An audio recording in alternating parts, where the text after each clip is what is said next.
बड़ी खबर निकल के आ रही है। आपको बता दें, इजराइल फ़लस्तीन के इस महायुद्ध के बीच जहां एक तरफ ओआईसी मुस्लिम देशों के 57 मुस्लिम देशों का संगठन फ़लस्तीन की तरफ फ़लस्तीन के साथ आ चुका है, तो वहीं भारत ने भी अब खुलकर भारतीयों ने ट्विटर पर ट्रेंड कराया है। इजराइल और भारत एक दोस्त, एक साथ, एक भाई भी बताएं। इसके साथ ही ट्विटर पर ट्रेंड हो रही है। भारत सरकार ने भी एक तरीके से इजराइल के समर्थन में संकेत दे दिए हैं। अमेरिका ने भी कुछ दिन पहले ही कहा था कि इजराइल जिस तरीके से अपने अधिकारों की रक्षा करने के लिए अटैक कर रहा है वो ठीक है। जो इस तरीके से दोस्तों कई देश अब धीरे धीरे इजराइल के समर्थन में आ रहे हैं और मुस्लिम देशों का एक संगठन 57 मुस्लिम देशों का वो अलग धड़ा बन चुका है। इसलिए भारत भी अब लगभग समर्थन कर दिया है। हालांकि दोस्तों भारत ने मानवता दिखाते हुए कहा है कि फिलहाल चाहे इजराइल हो या फिर गाज़ा, हिंसा में तत्काल कमी लाने की ज़रूरत है।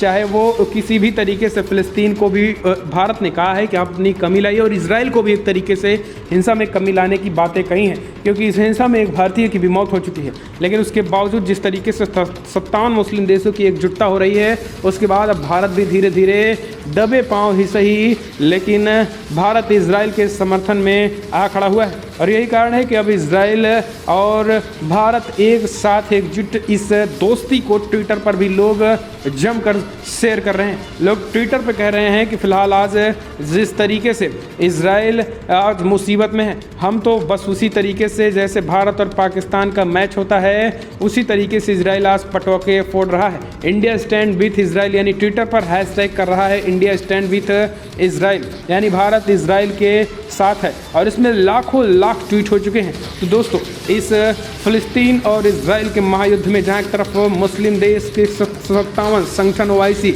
इस फ़लस्तीन और हमास जैसे आतंकी संगठनों के साथ खड़ा है, तो आप इजराइल के साथ खड़े हैं या फिर नहीं? अगर खड़े हैं तो इंडिया स्टैंड विथ इजराइल या फिर I stand with Israel Twitter के माध्यम से ज़रूर लिखेगा और एक तरीके से इजराइल का समर्थन कीजिए, क्योंकि इजराइल इस समय बेहद संकट के दौर से गुजर रहा है। हालांकि नेतन्याहू अकेले ही काफ़ी हैं इन लोगों के लिए।